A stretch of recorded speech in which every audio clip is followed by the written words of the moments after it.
So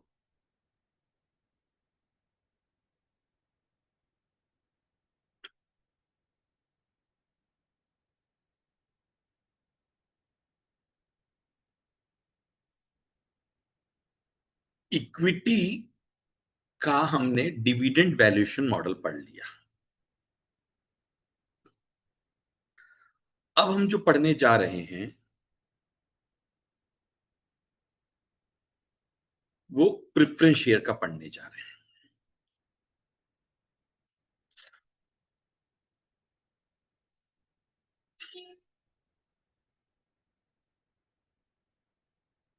बहुत ही simple सा है प्रेफरेंस शेयर का मैप मॉडल।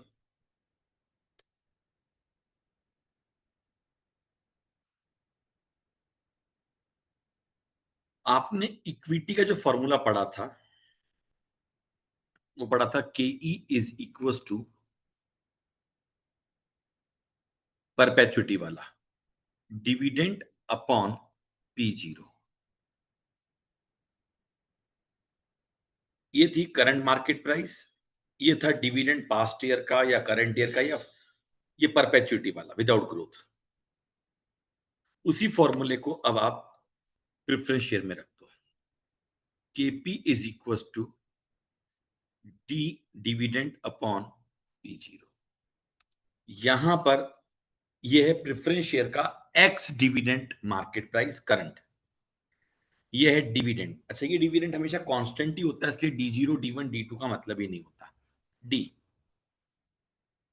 तो डी क्या चीज है? Constant annual preference dividend. बच्चों स्क्रीन विजिबल है ना?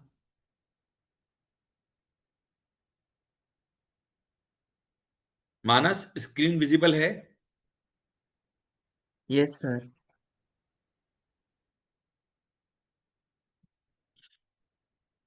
पी जीरो है वो एक्स डिविडेंड मार्केट वैल्यू। अगर ये आपको कम डिविडेंड दे रखी हो तो उसमें से डिविडेंड माइनस कर देना। और केपी, आपको ध्यान है मैंने कहा था आर ई इजिकल टू के ई, आर पी इजिकल टू के पी, यानी आर की जगह के वर्ड यूज करेगा आपको।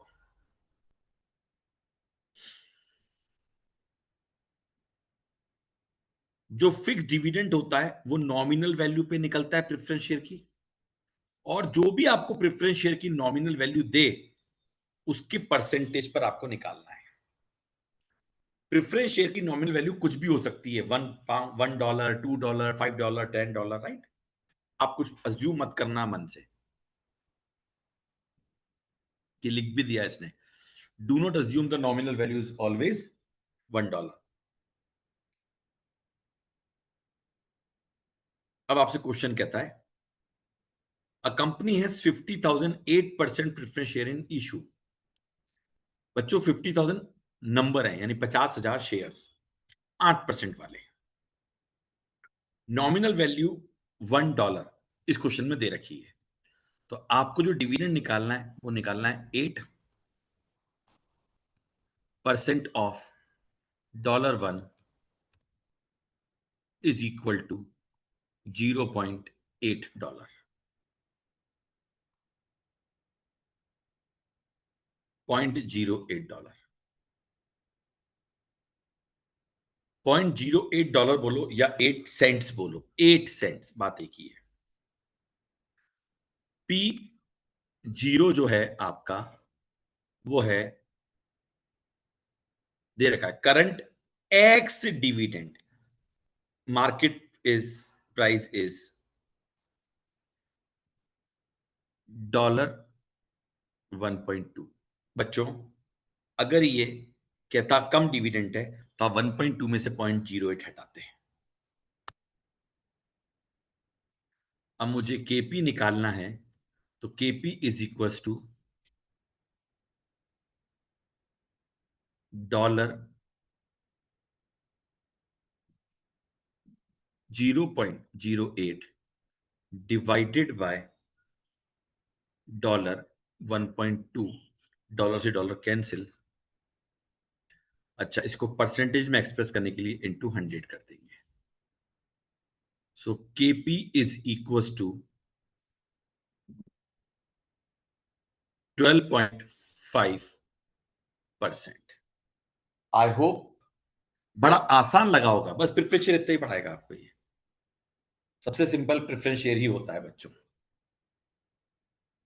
अब आती है मेन आपकी कॉस्ट ऑफ डेट। बच्चों डेब्ट दो तरह के होंगे, एक ट्रेडेड डेब्ट और एक नॉन ट्रेडेड डेब्ट। ट्रेडेड डेब्ट यानी जिनकी आप खरीद फिरोख्त कर सकते हैं, यानी जनरली ये डेब्ट मार्केट में मिलते हैं, बाजार में। आप समझना बच्चों कैसे। एक कंपनी ने बॉन्ड इशू करे, आपने उसमें सब्सक्रिप्शन लिया, बॉन्ड आपको मिल गए। अब आप वो बॉन्ड बाजार में बेच दो, जिसको बेचे वो आगे बेच दे, जिसने आगे दे वो आगे और बेच दे, यानी कहने का मतलब ट्रेडिंग हो रही है उसकी। तो डिबेंचर्स हुए, बॉन्ड्स हुए, इनकी ट्रेडिंग होती है, तो इनकी मार्केट वैल्यू भी होती है, इसलिए ये कहलाते हैं ट्रेडेड बॉन्ड, ट्रेडेड डेब्ट्स। लेकिन अच्छा, इसमें तीन पार्टी होती हैं, कंपनी होती है, फिर बायर सेलर होते हैं, और एक्सचेंज भी होता है। एक्सचेंज जिस पर उनकी ट्रेडिंग होती है। कंपनी तो एक बार अपने बॉन्ड वगैरह इशू कर देती है, उसके बाद उसकी ट्रेडिंग एक्सचेंज पर होती रहती। क्लियर। अब जो नॉन ट्रेडेड बॉन्ड्स हैं, उनमें बैंक लोन, ये बड़ा सिंपल होता है यार। यानी आपने बैंक से लोन लिया तो उसकी भी तो कॉस्ट होती है ना। तो एक्चुअली डेब्ट की चार तरह की कॉस्ट होती है, रिडीमेबल की कॉस्ट, इररिडीमेबल की कॉस्ट, कन्वर्टेबल, और चौथे बैंक लोन। किसी कंपनी के पास ये चारों अलग अलग कैटेगरी के डेब्ट हो सकते हैं। चारों भी हो सकते हैं, चारों में से कुछ भी हो सकता है। सिर्फ बैंक लोन हो और कुछ नहीं हो, सिर्फ रिडीमेबल डेब्ट हो और कुछ नहीं हो, रिडीमेबल भी हो, कन्वर्टेबल भी हो, बाकी नहीं हो। समझ गए। यानी इन चारों में से कोई भी कैटेगरी हो सकती है, चारों भी हो सकती है। सो लोन नोट बोलूं, बॉन्ड बोलूं, लोन स्टॉक बोलूं, या मार्केटेबल डेब्ट बोलूं, चारों का मतलब एक ही होगा।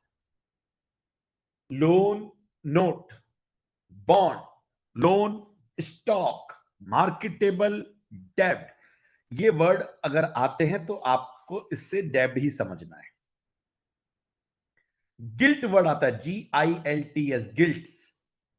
तो गिल्ट्स वो डेब्ट होते हैं जो गवर्नमेंट इशू करती है। गिल्ट्स आर डेब्ट इशूड बाय गवर्नमेंट, जिसको अपन ट्रेजरी नोट्स भी कहते हैं। अब इररिडीमेबल डेब्ट, जिन डेब्ट का रीपेमेंट नहीं होगा। एक बात बताएं, ये आप पढ़ चुके हो। अरे आपने जो इक्विटी शेयर विदाउट ग्रोथ पढ़ा था ना, और अभी अभी प्रेफरेंस शेयर पढ़ा, ये वही है। बस वहां पर डिविडेंड हुआ करता था, यहां पर इंटरेस्ट होगा। अब इसको अपन केडी साइन से डिनोट करेंगे। KD is equal to interest, dividend की जगह इंटरेस्ट, और रेट फिक्स है, अपॉन मार्केट वैल्यू। वहां पे P0 बोलते थे या मार्केट वैल्यू बोल दिया, बात एक ही है, वही market value ex interest. Sir ये फॉर्मूला कहां से आया? वही परपेचुटी वाला। कौन सा परपेचुटी वाला?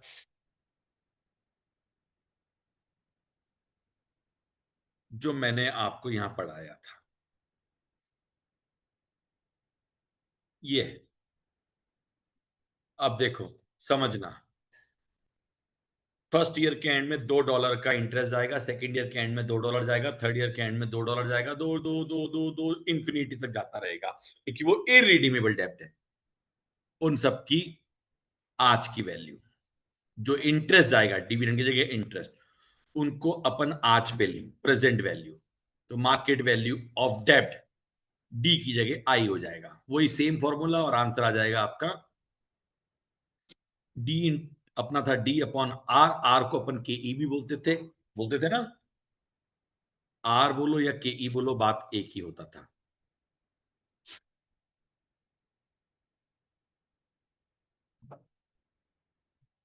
आर अपॉन तो आप कंफ्यूज जाओगे, इसलिए मैं आर और के ई लिख देता हूं, आर ई और के ई।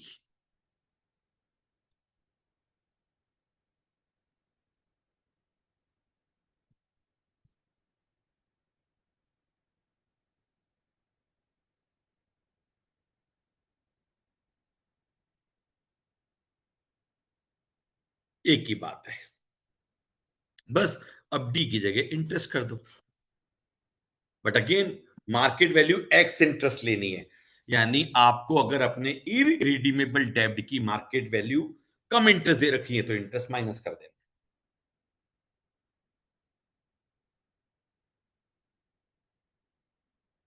मार्केट वैल्यू एक्स इंटरेस्ट,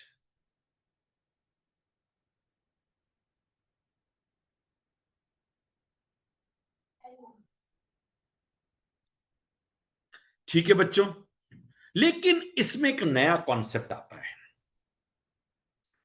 चाहे इक्विटी शेयर की आपने के ई निकाली विदाउट ग्रोथ वाली, चाहे प्रेफरेंस शेयर की निकाली केपी, दोनों आफ्टर टैक्स हुआ करती थी, दोनों आफ्टर टैक्स हुआ करती थी। लेकिन ये जो है ये बिफोर टैक्स। तो अब आप सुनना, 10% बॉन्ड,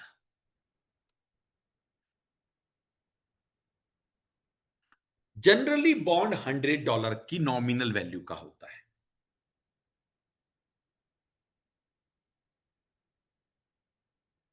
जनरली मतलब आपको अज्यूम करना है कि डॉलर बॉन्ड $100 का है, तो अगर 10% बॉन्ड लिखा है तो जो इंटरेस्ट होगा वो होगा 10% ऑफ $100, 10% ऑफ $100। अब मेरी बात को बहुत अच्छे से समझना, ये जो 10% है ये कूपन रेट कहलाती है, और ये एनुअल होती है। क्या बोला बच्चों मैंने? रिपीट करो मेरे साथ। ये 10% कूपन रेट कहलाती है, और ये एनुअल होती है, और ये नॉमिनल वैल्यू पे निकलती है। लेकिन इक्विटी की अगर बात करें, एक्सपेक्टेड रिटर्न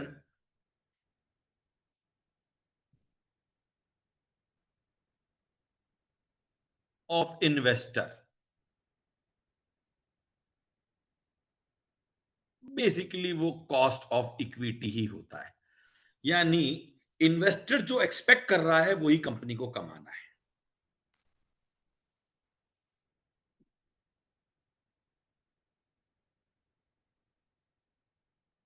सेम कहानी प्रेफरेंस शेयर की भी होती है। कारण बताएं क्यों? क्योंकि दोनों ही आफ्टर टैक्स पे कंप्यूट होते हैं।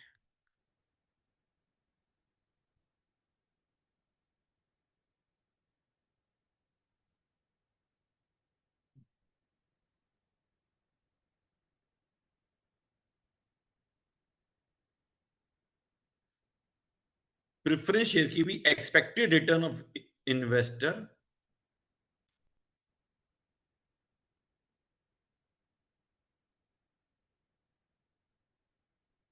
Is equal to cost of preference share.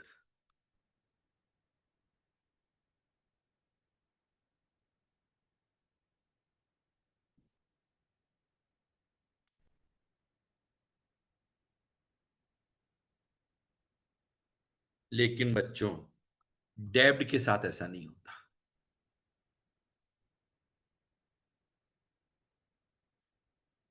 डेब्ट में अगर मैं बोलूंगा एक्सपेक्टेड रिटर्न ऑफ इन्वेस्टर,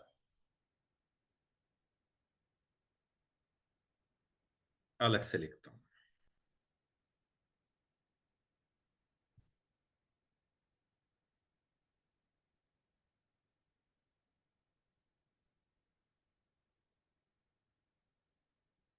डेब्ट में अगर मैं बोलता हूं expected return of investor,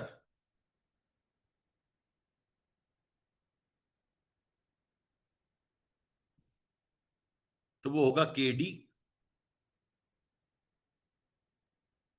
before tax.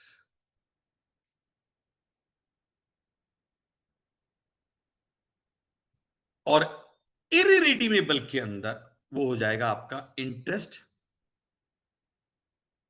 Upon market value ex interest, जो मैंने आपको अभी अभी लिखाया।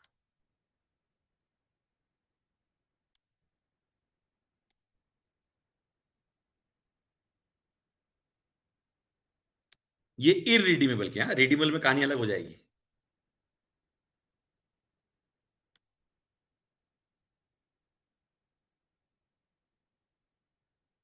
X interest. लेकिन जब मैं बात करूंगा कॉस्ट ऑफ डेब्ट टू कंपनी, तो उसका मतलब होगा केडी आफ्टर टैक्स। अब केडी आफ्टर टैक्स निकालने के दो तरीके हैं। आप केडी बिफोर टैक्स निकाल लो ऊपर, और उसको कर दो इनटू 1 - टैक्स रेट। अगर टैक्स रेट 30% है तो 1 - 0.3, यानी ये बात पक्की है। एक्सपेक्टेड रिटर्न ऑफ इन्वेस्टर आपका हमेशा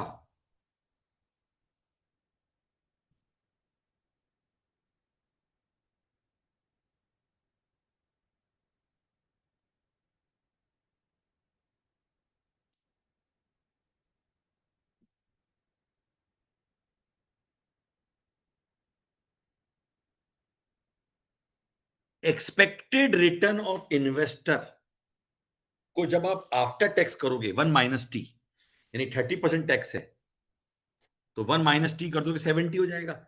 यानी जो भी बिफोर टैक्स रेट है उसका 70% निकाल दो, वो कॉस्ट ऑफ डेब्ट टू कंपनी हो जाएगी। अच्छा, इसको निकालने का एक और तरीका है।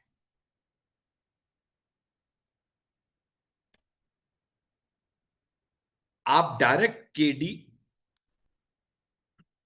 आफ्टर टैक्स निकाल सकते हो।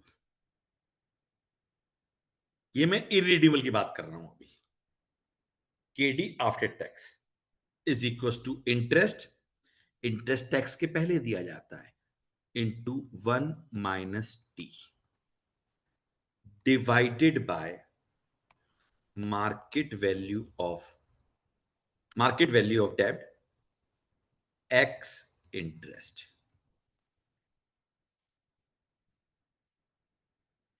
क्या बच्चों को मेरी बात समझ में आ गई? क्या बच्चों को ये बात समझ में आ गई? पहले आप बिफोर टैक्स निकाल के उसको इंटू 1 - टी कर दो, या डायरेक्ट इंटरेस्ट में से 1 - टी कर दो, यानी इंटरेस्ट को आफ्टर टैक्स बना दो, उसमें मार्केट वैल्यू एक्स इंटरेस्ट का डिवाइड लगा दो। ये तो हो गई इररिडीमेबल डेब्ट।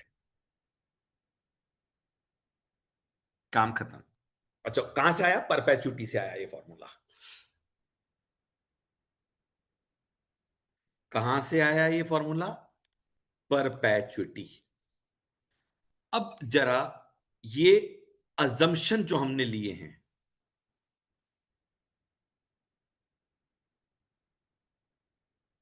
मानस है, हर्ष है, यशवी है, दिव्यांश है, वेदांगी है, यश।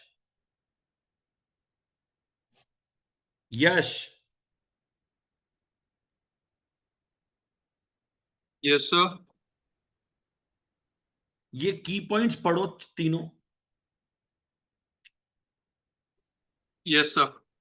Debt is always quoted in $100 nominal value blocks. Interest paid on debt is stated as a percentage of nominal value called the coupon rate. The terms X interest and cum interest are used in much the same way as X dividend and cum dividend was for the cost of equity calculations. डेब्ट को हमेशा $100 के nominal value में माना जाएगा।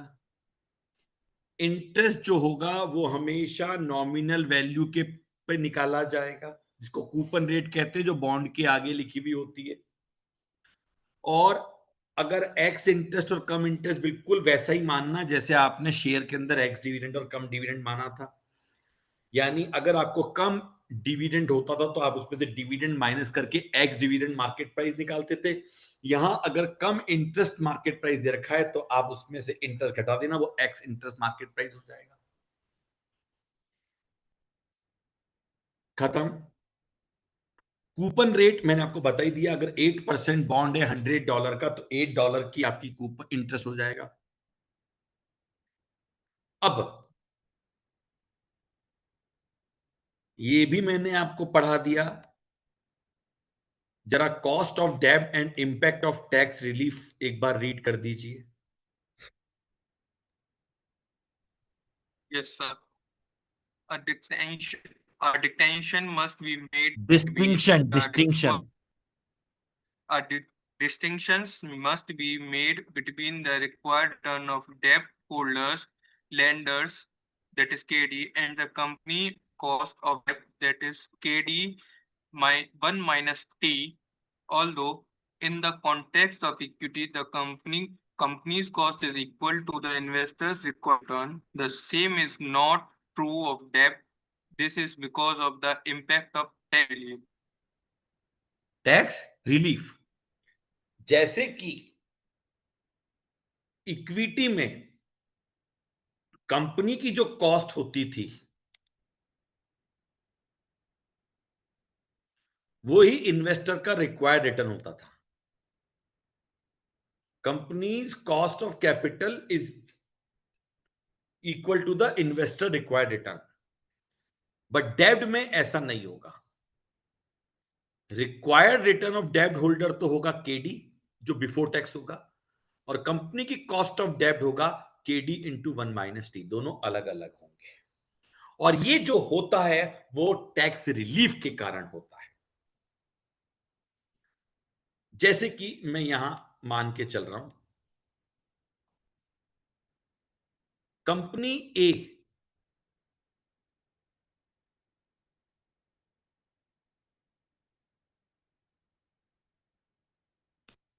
Company ए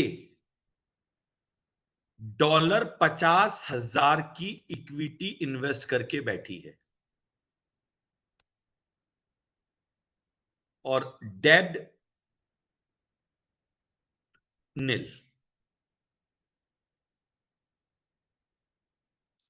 क्या बोला मैंने, पढ़ो। कंपनी ए $50,000 की इक्विटी, डेब्ट निल।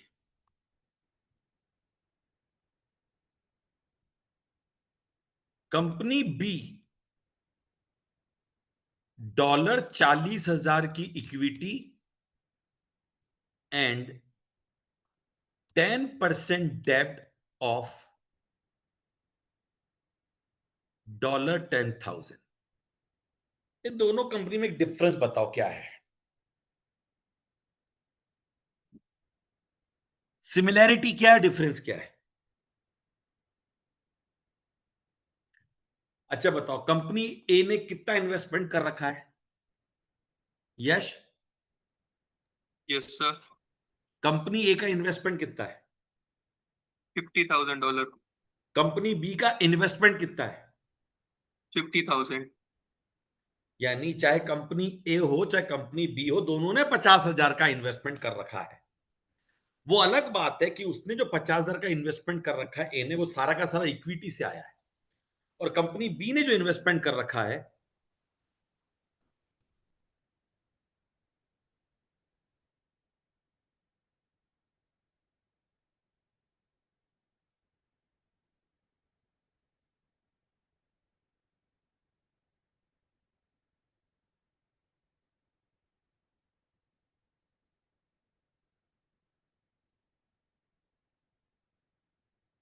और इन्वेस्टमेंट पे रिटर्न कितना है? 20%. Return on investment 20%, that is profit before interest and tax. Return on investment operating profit पे निकलता है, यानी वो प्रॉफिट जो इंटरेस्ट और टैक्स से पहले होते हैं। तो पीबीआईटी कितना आ जाएगा? 10,000. अब सुनो, ये मैंने एक बेसिक बनाया आपको क्वेश्चन को ढंग से समझाने के लिए। एक बात बताओ, कंपनी ए जो है वो ऑल इक्विटी फाइनेंस कंपनी है। क्या बोला मैंने? ऑल इक्विटी फाइनेंस, यानी अनलीवर्ड, अनगियर्ड। जबकि कंपनी बी इक्विटी फाइनेंस है और डेब्ट भी फाइनेंस है, यानी गियर्ड कंपनी या लीवर्ड कंपनी। अब कंपनी चाहे गियर्ड हो चाहे अनगियर्ड हो, इन्वेस्टमेंट अगर दोनों का सेम है तो कमाई भी सेम आएगी। परफेक्ट मार्केट में यही अजम्पशन होता है कि मैं पैसा कहीं से भी लाऊं उससे फर्क तो नहीं पड़ेगा, लेकिन अगर तुमने $50,000 लगाया और मैंने $50,000 लगाया तो हम दोनों की कमाई तो सेम ही आएगी। ऐसा मान के चलते हैं। रियल लाइफ में ऐसा होता नहीं, बट थ्योरेटिकली परफेक्ट मार्केट का अजम्पशन यही बोलता है कि कोई भी पैसा लगाएगा कमाई 10% आ जाएगी, 20% आरओआई आ जाएगा। अब कंपनी ए को कितनी कमाई मिली? 10,000 डॉलर। कंपनी बी को भी कितनी मिली? 10,000। क्या कंपनी ए कोई ब्याज देगी? नहीं देगी। क्या कंपनी बी ब्याज देगी? हाँ देगी। उसके जो $10,000 के डेब्ट है उसका 10% यानी 1,000। फिर मैं एक बात बोल दूं, ये $10,000 के डेब्ट और ये प्रॉफिट 10,000 का, इसको आपस में कहीं रिलेट मत कर लेना, ये दोनों अलग अलग चीजें। $10,000 का 10% 1,000 मेरा ये चला गया। अब इस कंपनी का प्रॉफिट बिफोर टैक्स है 10,000, इसका है 9,000, जिसके ऊपर 10,000 पे 30% का अगर टैक्स रेट है तो 3,000 लगेगा। यहाँ पे 9,000 का 30% 2,700 लगेगा, यानी इंटरेस्ट पे करने से कंपनी ने ₹300 का टैक्स बचा लिया। कंपनी बी ने, एक बात बताओ, कंपनी ए ने कितना टैक्स पे किया? कंपनी ए ने कितना टैक्स पे करा? 3,000. कंपनी बी ने कितना टैक्स पे करा? 700. 2,700। तो कंपनी बी को कितनी सेविंग हुई टैक्स में? $300. 1,000 का इंटरेस्ट अगर मैं चुका देता हूं तो 300 की टैक्स में बचत कर ली मैंने, हाँ या ना? Yes, sir. अब देखा जाए तो 1,000 का टैक्स एक्सपेक्टेड किसके पास है? 1,000 का टैक्स एक्सपेक्ट कर रहा है कौन? इन्वेस्टर। लेकिन कंपनी की जेब से अगर जा रहा है तो 1,000 नहीं जा रहा है, 700 ही 700. जा रहा है। 700 क्यों जा रहा है? 1,000 का इंटरेस्ट जा रहा है लेकिन 300 की सेविंग भी तो दे रहा है। तो अब 1,000 इंटू 1 माइनस टी करो, 1,000 इंटू 1 माइनस 0.3 यानी 1,000 इंटू 0.7 यानी वो हो गया 700। आई होप आपको टैक्स रिलीफ का कॉन्सेप्ट समझ में आ गया। आ गया? Yes, sir. अब मैं आ रहा, अब ध्यान रखना, जब भी वो आपसे बोले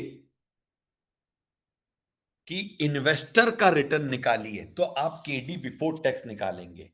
जब भी वो ये बोले कॉस्ट ऑफ डेब्ट, कंपनी की कॉस्ट ऑफ डेब्ट निकालिए, तो आप केडी आफ्टर टैक्स निकालेंगे। ठीक है? ठीक है? इररिडीमेबल डेब्ट का मैंने आपको फॉर्मूला पढ़ा दिया, सब पढ़ा दिया।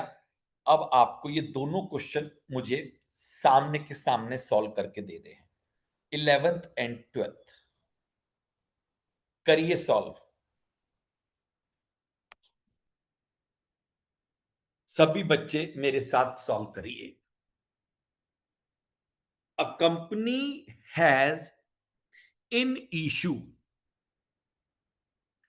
10% irredeemable वर्ड पे ध्यान देना एग्जाम में।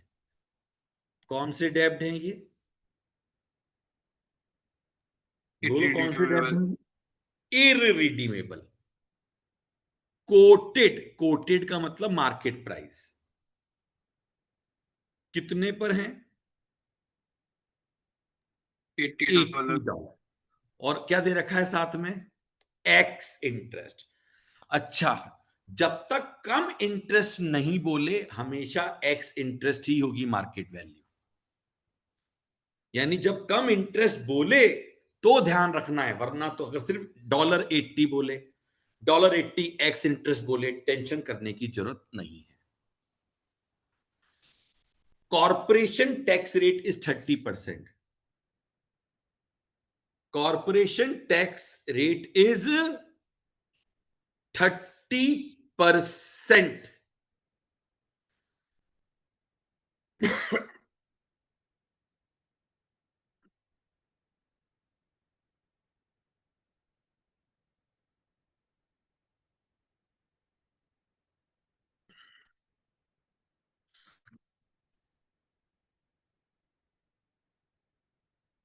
नाउ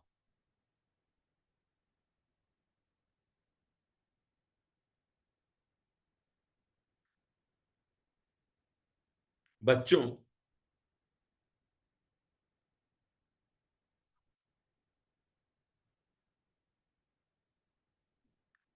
कहता है what is the return required by the डेब्ट प्रोवाइडर। रिक्वायर्ड, रिटर्न रिक्वायर्ड यानी आपसे प्री टैक्स कॉस्ट ऑफ डेब्ट मांग रहा है। बच्चों, अगर प्री टैक्स मांग रहा है तो सिंपली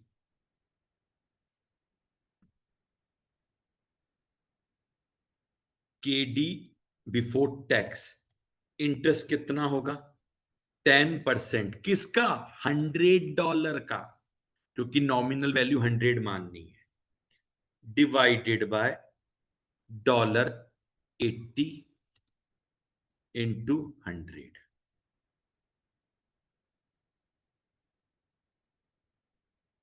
मैं यहां समझा देता हूं।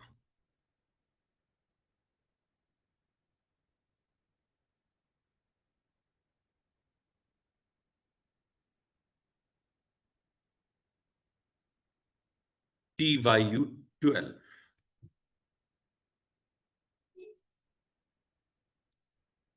11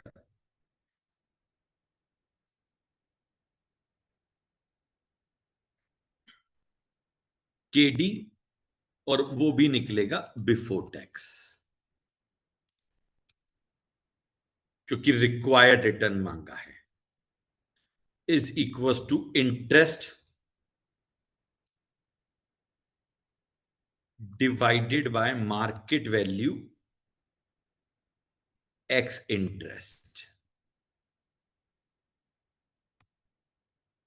interest is equal to 10% of $100।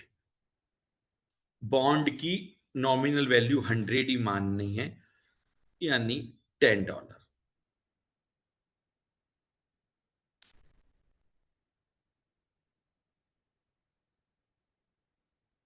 Market value ex interest equals to $80। तो अब अगर मुझे केडी निकालना है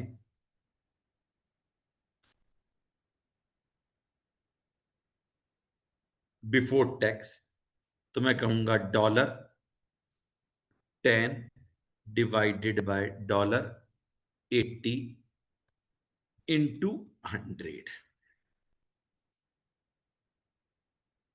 यानी 10 डिवाइडेड बाय 80 इंटू 100। ये अप्रॉक्स हो गया है, घबराइएगा मत, और ये परसेंटेज में आएगा।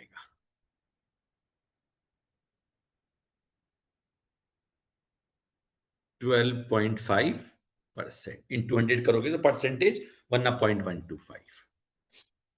ये मेरा TYU 1 11 का पहला पोर्शन खत्म हुआ।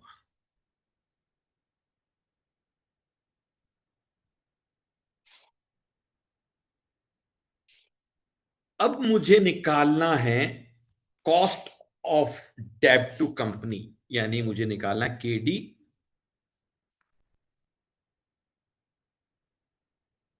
After tax. तो मेरे पास दो तरीके हैं। एक तो जो मैंने इंटरेस्ट लिया था उसको मैं कर दूं 1 माइनस टैक्स रेट, खत्म। So interest 1 minus tax rate, यानी कि $10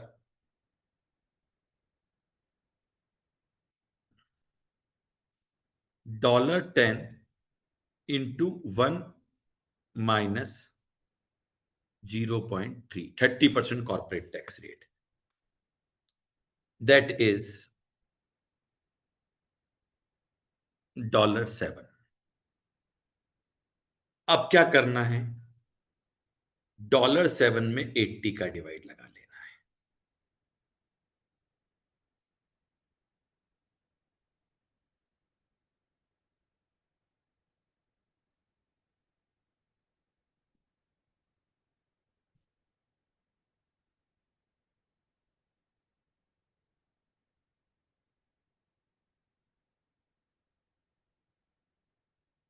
ये हो गया 8.75।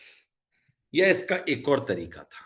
और जो आपका बिफोर टैक्स आया था 12.5, वो एज इट इज लिखो, इनटू 1 माइनस टैक्स रेट।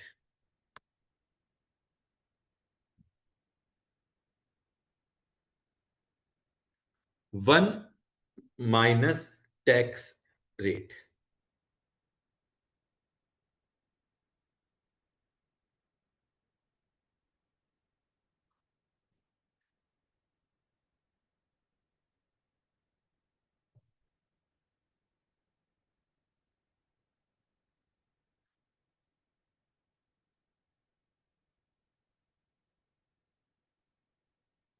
बच्चों, ये मेरा क्वेश्चन TYU11 खत्म हुआ।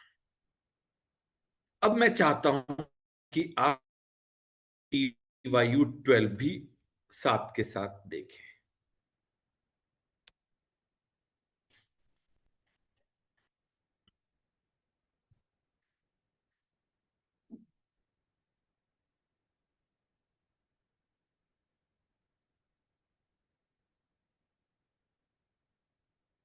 TYU12, जरा देखते TYU12 क्या मांग रहा है हमसे। एक कंपनी के इररिडीमेबल लोन नोट है, करंटली ट्रेडिंग एट $50 इंटरेस्ट, यानी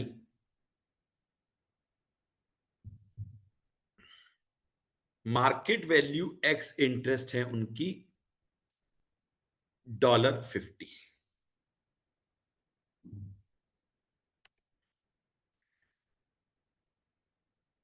कूपन रेट 8% है,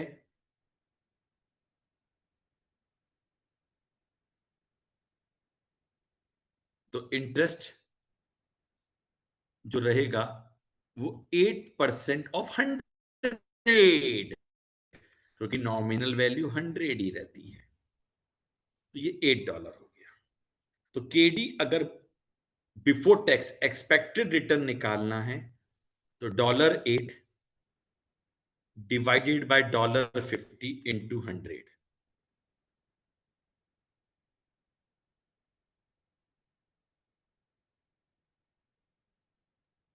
यानी 8 डिवाइडेड बाय 50 इंटू 100, 16%। यही अगर आफ्टर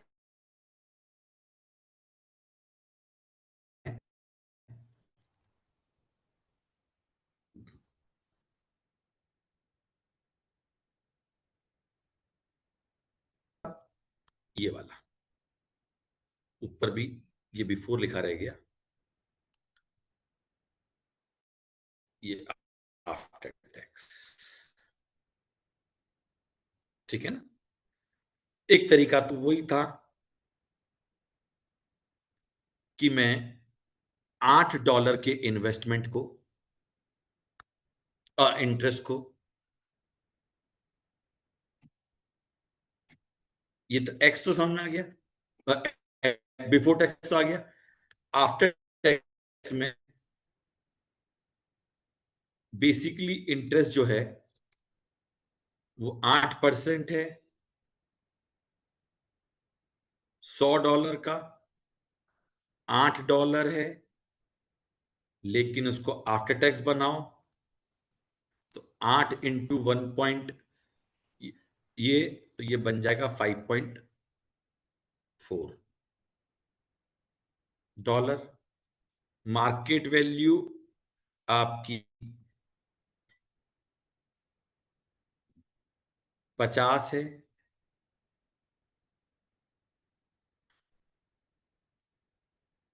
मार्केट वैल्यू $50 है, केडी आफ्टर टैक्स जो निकलेगा वो 5.4 या 6, 5.6 होगा बेटा। ये 70% है ना, 8 का 70%, 856, ठीक है। 5.4 नहीं, 5.6 डिवाइडेड बाय 50 इंटू 100, यानी एक तरीका तो ये हो गया 5.6 डिवाइडेड बाय 50 इंटू 100, 11.2, ये 5.6। या फिर आपने जो बिफोर टैक्स निकाला था उसको 16% था, उसको 1 माइनस 0.03 से मल्टीप्लाई कर दो। 16 इंटू 1 माइनस 0.03, 16 का 70% इज 11.2%, खत्म। सो ये टी वाई यू 11 सॉल्व कर दिया, टी वाई यू 12 सॉल्व कर दिया।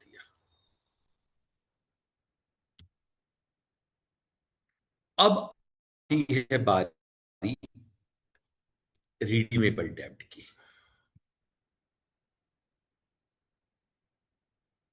रिडीमेबल डेब्ट में एक चीज होगी, 5 साल बाद रिडीम होंगे, 4 साल बाद रिडीम होंगे, 3 साल बाद रिडीम होंगे। तो हर साल जो इंटरेस्ट जाएगा साथ में रिडम्पशन पे आपका प्रिंसिपल भी जाएगा। तो इन्वेस्टर को बेसिकली दो चीजें मिलती हैं, एक तो ब्याज मिलता है और वापस जो पैसा उसने इन्वेस्ट किया है वो या तो पार वैल्यू पे मिलता है, या प्रीमियम पे मिलता है, या डिस्काउंट पे मिलता है। मैं एक एग्जांपल देता हूं।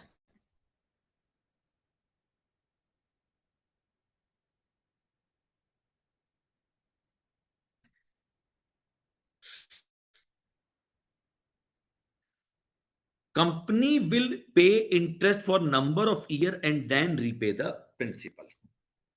और जो प्रिंसिपल है वो प्रीमियम पे भी जा सकता है और डिस्काउंट, यानी $100 का बॉन्ड 5 साल तक 10% की रेट ऑफ इंटरेस्ट, यानी पहले साल 10%, $10, सेकंड 10%, $10, थर्ड ईयर 10, यानी पहले से लेकर 5वें साल तक $10 जाएगा। और वही 5वें साल के एंड में या तो पूरा $100 यानी रीपेमेंट एट पार, या रीपेमेंट एट 10% डिस्काउंट तो वो 90 पे, या रीपेमेंट एट 10% प्रीमियम तो वो 100 का 10% यानी 110। यानी आप रीपेमेंट पार, प्रीमियम या डिस्काउंट पे कर सकते हैं। ये लिखा है मैंने। A company issue 10% bond, nominal value हमेशा 100 ही होगी। आप चाहो तो उसको 100 पे इशू करो, 120 या 92 पे, नहीं, यानी इशू भी आप पार, प्रीमियम, डिस्काउंट पे कर सकते हो, रीपेमेंट भी आप पार, प्रीमियम, डिस्काउंट पे कर सकते हो। May be at a par, premium और discount to be redeemable at the end of 5th year. कितना? अगर पार पर होगा तो 100, प्रीमियम 25%, डिस्काउंट 14%। मैंने जानबूझ करके रेटें अलग अलग ले ली। तो प्रोबेबल केसेस क्या होते हैं? आप पार पे इशू करो, 100 पे इशू करके 100 पे रिडीम कर दो। ये हो गया issue at par, redeemable at par. दूसरा केस क्या होगा? Issue at par, redeemable at premium. 100 पे इशू करके 110 पे रिडीम कर दो। तीसरा केस क्या होगा? मतलब इसी में ही 100 पे इशू करके 90 पे रिडीम कर दो। तो एक्चुअल में ये पहला केस हो गया। दूसरा, प्रीमियम पर इशू करो, पार पे रिडीम करो। यानी $100 वाला आपने इशू करा 110 पर, रिडीम 100 पे कर रहे हो, रिडीम 115 पे कर रहे हो, रिडीम 90 पे कर रहे हो। यानी फेस वैल्यू या नॉमिनल वैल्यू पे रिडीम करोगे तो वो एट पार होगा, उससे ज्यादा पे करोगे तो वो प्रीमियम होगा, उससे कम पे करोगे उस फेस वैल्यू या नॉमिनल वैल्यू से। अब सुनो, मैंने 120 पर इशू करा और 110 पे रिडीम करूंगा, इसका मतलब issued at premium, redeemable at premium. और एक बात जो आपको हमेशा याद रखनी है, जो करंट वैल्यू होती है, मार्केट वैल्यू किसकी? बॉन्ड की, डेब्ट की, वो डिफरेंट हो सकती है उस डेब्ट से जो आप, जिस पर आपने इशू करा था। यानी जब आपने इशू करा तब रेट कुछ और होगी, लेकिन जब आप आज की तारीख में वैल्यू कुछ और होगी। और रिडेम्पशन की जो टर्म होती है वो हमेशा डेब्ट में स्टेट होती है कि भैया इतने टाइम बाद इतने पे दिया जाएगा, पहले से ही स्टेट कर दिया जाता है। फिर सुन लो, यहां पर भी रिडीमेबल डेब्ट में भी एक्सपेक्टेड रिटर्न अगर मैं बोलूंगा तो वो बिफोर टैक्स निकलेंगे, अगर मैं कॉस्ट ऑफ डेब्ट टू कंपनी बोलूंगा तो वो आफ्टर टैक्स निकलेंगे। सो एक्सपेक्टेड इनकम स्ट्रीम यानी जो इन्वेस्ट करने वाला है उसके लिए जो उसको इंटरेस्ट मिलेगा रिडम्पशन की डेट तक वो, और जो प्रिंसिपल का रीपेमेंट, प्रिंसिपल का रीपेमेंट यानी नॉमिनल वैल्यू भी मिल सकती है, उससे ज्यादा भी मिल सकता है, उससे कम भी मिल सकता है। प्रिंसिपल जो पैसा उसने दिया था वो। तो बेसिकली अगर कोई मेरे से कहता है कि रिडीमेबल लोन नोट की मार्केट वैल्यू क्या होती है, तो बोले ये प्रेजेंट वैल्यू होती है इंटरेस्ट की और रीपेमेंट की, रिडम्पशन की, रीपेमेंट की। अरे ये कौन सा फॉर्मूला पढ़ा रहे हो सर आप? इंटरेस्ट पहले साल का 1 + KD⁻1, इंटरेस्ट सेकेंड साल का 1 + KD⁻2। ये चीज तो अगर परपेचुटी होती हो तो मैं सिखा चुका हूं, बट ये परपेचुटी नहीं है, ये फिक्स टर्म है। मान लो 5 साल है तो first year, second year, third year, fourth year, fifth year, और फिफ्थ ईयर में redemption amount RP/1 + KD⁻n। Example दे रहा हूं, इंटरेस्ट 12% ऑफ $100, KD 10%, रीपेमेंट 100।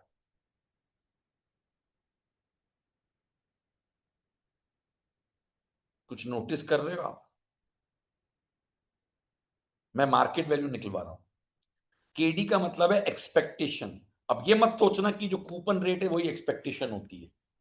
इस क्वेश्चन में अगर केडी दे दिया है तो आप मार्केट वैल्यू निकाल लोगे। अच्छा, मार्केट वैल्यू दे देगा तो आप केडी निकाल लोगे। लेकिन कैसे बताऊंगा। अब यहां केडी दे रखा है आपको, $12 डिवाइडेड बाय 1 + 0.1 यानी 1/1.1 की पावर 1, 1.1 की पावर 2, 1.1 की पावर 3, 1.14 पावर 5 और आखिर में 100। तो अब इन सब की आज की वैल्यू निकाल दो। ये देखो, ईयर 1, 2, 3, 4, 5 प्रेजेंट वैल्यू निकालनी आती है। ईयर 5 में इंटरेस्ट भी आएगा, प्रिंसिपल भी आएगा। ये $12 10% क्या थी? केडी थी। अरे प्रेजेंट वैल्यू निकालनी आती है ना? हाँ आ गई। कितना आ गया देखो, 101.78। बेसिक तरह से निकाल दिया। इसी को आप अब ऐसे निकालो। एक बात बताओ, ईयर 1 से लेकर ईयर 5 तक 12 12 12 12 12 5 बार आ रहा है, इसको सिर्फ 12 ले लो। और ये जो है 5 साल का, first year, second year, third year, fourth year, fifth year, total value आ गई 3.791। यानी ये जो 12 12 12 12 12 5 साल तक आएगा उसकी आज की वैल्यू, 5वें साल में 100 आएगा उसकी आज की वैल्यू, टोटल करो, अरे तो वही आ गया, बिल्कुल सेम। 0.01 का फर्क आया अप्रोक्सीमेशन के कारण। सर आपने तो मार्केट वैल्यू निकालना सिखाया, हमें तो केडी निकालना है। कोई बात नहीं, इसी को उल्टा कर दो आप, आपको मार्केट वैल्यू दे देगा, आपको केडी निकालना है। यानी आपको ये दे दिया फिगर, ये जो 0.1 है ना, अब ये आपको दे नहीं रखा, ये निकालना है। अब मैं इसको निकालूंगा आईआरआर टेक्निक से।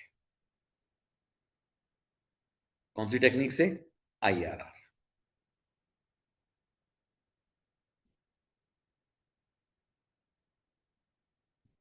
अब जरा समझना बहुत अच्छे से, आईआरआर इंटरेस्ट 12% है $100 का, केडी पता नहीं है, आरपी 110 है, क्वेश्चन मैंने मन से ले लिया है, मार्केट वैल्यू 105 है, ये मैंने मन से बनाया है क्वेश्चन। हाँ, सेम क्वेश्चन नहीं है ये। यानी 5% आज चल रहा है 105 का, और रिडीम करूंगा 110 पर 5 साल बाद।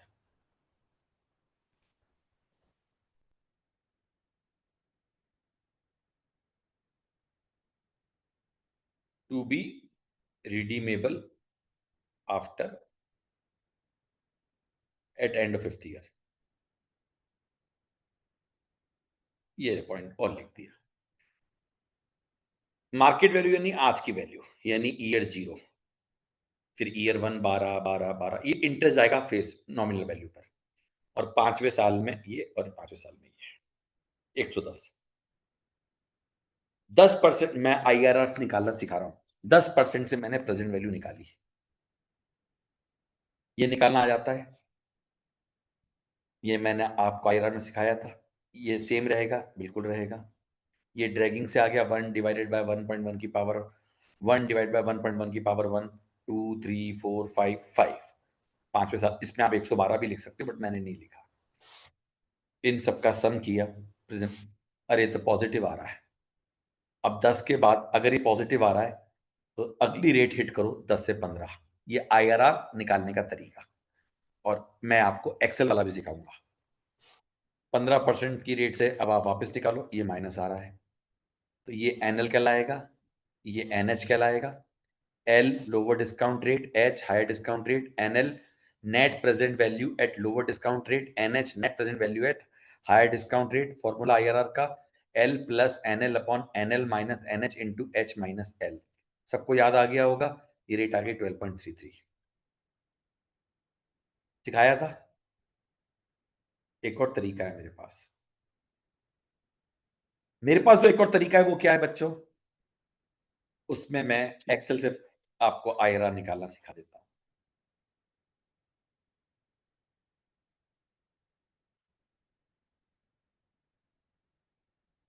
किससे? एक्सेल से। ये पूरा समझा दिया मैंने आपको। अब एक्सेल से अगर निकालना है, सर कैसे निकालोगे? आपको मजा ही आ जाएगा इस क्वेश्चन के अंदर।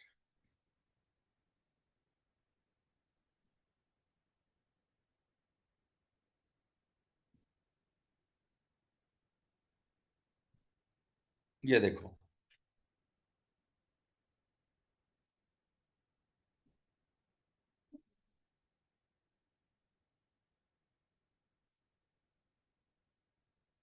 जीरो ईयर में आपकी जेब्स, ये मार्केट वैल्यू है, 12 12 12 12 का इंटरेस्ट जाएगा, और 5वें साल 12 का इंटरेस्ट और 100 का रीपेमेंट।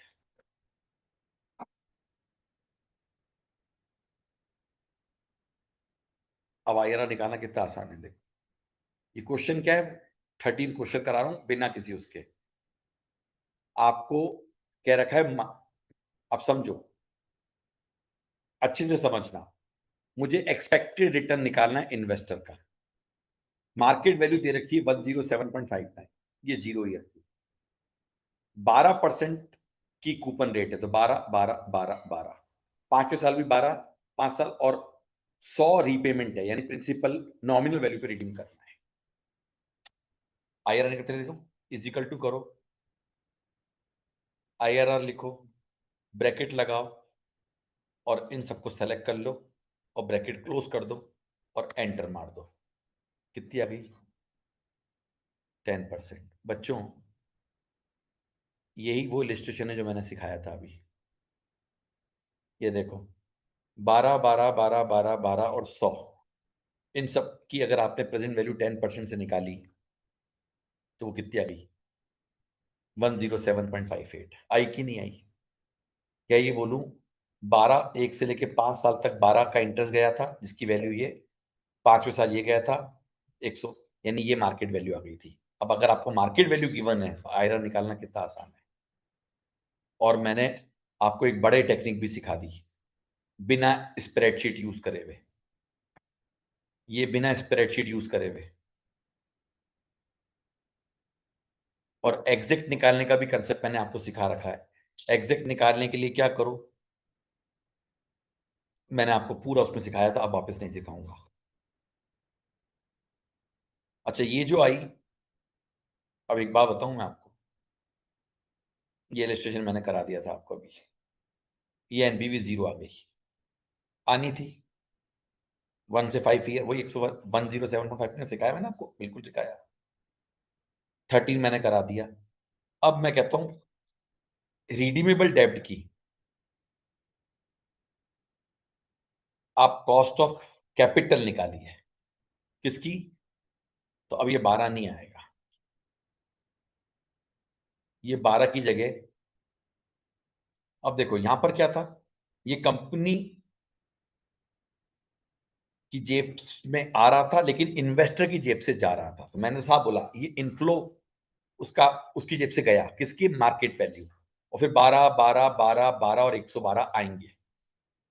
लेकिन जब मैं कंपनी के पर्सपेक्टिव से बात करूंगा, ये जो है ये है इन्वेस्टर्स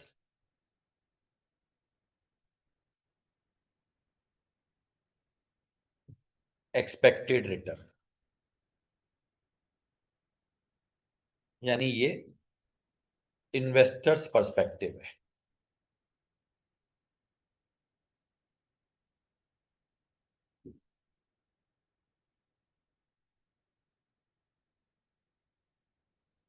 लेकिन यही मैं अगर कंपनी का पर्सपेक्टिव से बात करूं, कंपनी की कॉस्ट ऑफ कैपिटल या कंपनी का पर्सपेक्टिव, तो कंपनी की जेब में ये पैसा आज आ जाएगा। और 12 का 70% after tax into 1 - t, 12 into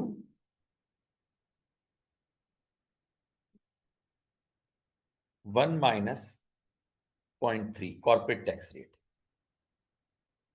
ये आफ्टर टैक्स सिर्फ ये होंगे। अच्छा, यहां 12 इंटू 1 - 0.3 प्लस ये पैसा आएगा। अच्छा, ये एक साथ ही लिखना पड़ेगा वरना आईआरआर सही नहीं निकलेगा। ये आपका एग्जैक्ट आईआरआर आ गया 6.57। कैसे? ये कंपनी की जेब, यानी कंपनी की जेब में आया, ये जाएगा, ये जाएगा, ये जाएगा, ये जाएगा, इधर इंटरेस्ट आफ्टर टैक्स जाएगा और साथ में रीपेमेंट जाएगा 6.57। जो इन्वेस्टर के लिए 10% थी, कंपनी के लिए 6.57 है।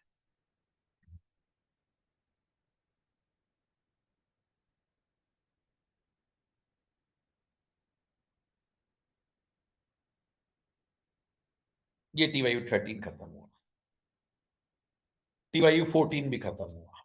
Additional question, a company has in issue 10% loan note with a current market value of 98। 10% loan note यानी $10 का तो इंटरेस्ट है, करंट मार्केट वैल्यू 98, कुछ नहीं बोला, वो x interest.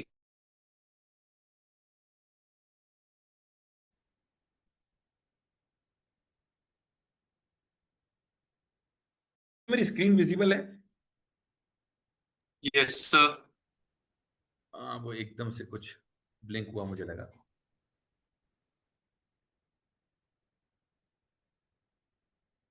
Corporate tax rate 30% है, 5 साल में आपको रिडीम करने at nominal value, due to be redeemed at nominal value in 5 year time. क्या मांगा है? Company's post tax cost of debt, यानी कॉस्ट टू कंपनी मांगा है। तो एक बात बताऊं, ये अगर 10 है तो 30% लेस कर दो। अरे $10 का 30% घटा दिया तो बचा 7। अब इंटरेस्ट जाएगा 7 कंपनी की जेब से, 7 7 7 7 और 7, 98 कंपनी जेब में आ जाएगा। और 100 बाद 5वें साल में रीपेमेंट भी जाएगा। कुछ नहीं, क्या करना है, इजिकल टू IRR सेलेक्ट कर दो, आंसर आ गया। आपको एग्जाम में ऐसे ही करना है, स्प्रेडशीट की मदद से। नहीं तो मैं आपको बता दूं, इसको IRR इंटरपोलेट कर सकते हो। एक रेट 10 लोगे तो जो वो रेट 10 लोगे तो एनपीवी नेगेटिव आएगा, तो रेट अब 8 9 ले लोगे तो भी नेगेटिव आएगा, 7 लोगे पॉजिटिव आ जाएगा। फिर 7 और 8 के बीच को इंटरपोलेट कर देना, या 7 और 10 को इंटरपोलेट कर देना, लगभग 7.49 के लगभग ही आंसर आएगा। इंटरपोलेट जो फॉर्मूला मैंने सिखाया। अब यहां तक की तो कहानी ठीक है। प्रॉब्लम कब आती है, थोड़ा सा ध्यान कब देना पड़ता है, जब बॉन्ड पर साल में 2 बार इंटरेस्ट देना पड़ जाए। अब एक बात बोलो, अगर लिखा हुआ है 7% बॉन्ड तो वो एनुअल रेट ही है, बट इंटरेस्ट बोलता है हाफ ईयरली। तो 100 का 7% कितना हो गया? 7। 3.5 जाएगा 6 महीने बाद, 3.5 जाएगा 12वें महीने में, फिर 3.5 जाएगा 18वें महीने में, फिर 3.5 जाएगा 24वें महीने में, यानी 6 महीने में जाएगा, बट एनुअली 7 जाएगा। अब आप समझिए,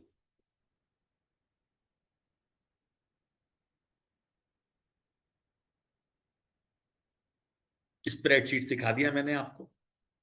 अब ये लास्ट चीज और सिखा रहा हूं। आप क्या बोला, dealing with interest paid semi annually, यानी साल में 2 बार। अच्छा, सेमी एनुअली की जगह क्वार्टरली भी हो सकता है, मंथली भी हो सकता है। अब इसमें क्या मेहनत लगेगी ये दिखाता हूं, और इसको स्प्रेडशीट से ही करो। Consider redeemable debt that is a current ex interest market price 90, यानी आपका जीरो पे आप $90 का आपका क्या हो गया, कंपनी का पैसा आ गया, या इन्वेस्टर की जेब से चला गया। अपन इन्वेस्टर के पर्सपेक्टिव से बात करें तो -90। Coupon rate 7% per annum with interest paid every 6 month. तो दोस्तों 3.5 का इंटरेस्ट जाएगा। It will be redeemable in 3 years time, यानी 6 बार इंटरेस्ट जाएगा, और तीसरे साल के आखिर में एट 110। तो एक बात बोलूं, प्रीमियम पे रिडम्पशन है। आपसे मांग रहा है प्री टैक्स कॉस्ट, यानी इन्वेस्टर का पर्सपेक्टिव। जब इन्वेस्टर का पर्सपेक्टिव मांग रहा है तो जीरो में 90। अब ये जो 1 2 3 4 5 6 है, ये ईयर 1 के फर्स्ट और सेकंड हाफ है, ये ईयर 2 के फर्स्ट और सेकंड हाफ है, ये ईयर 3 के है। ईयर 1,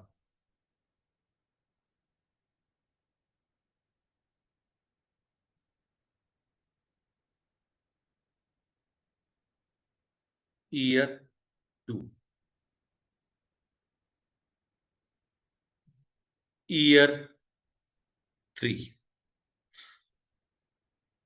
अब जरा समझो इधर क्या गड़बड़ क्या होती है वो बता देता हूं।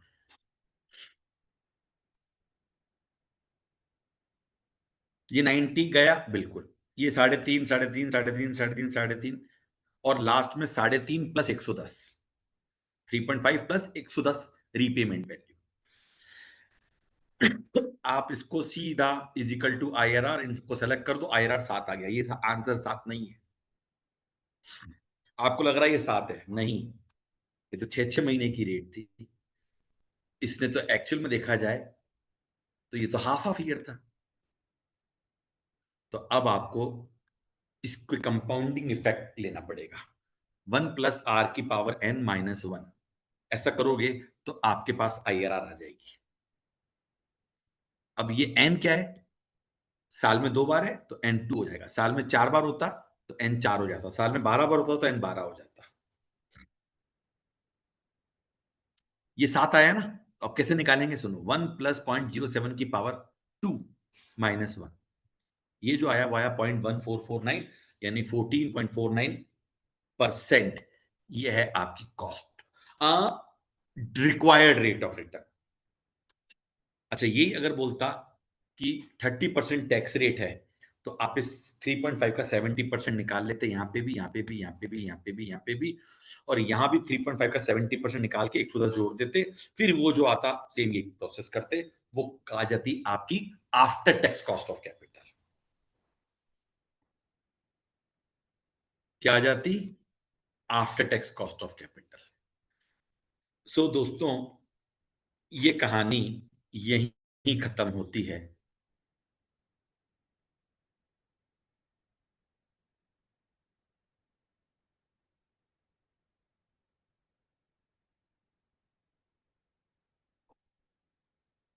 ठीक है बच्चों, आज हम यहीं रोकेंगे।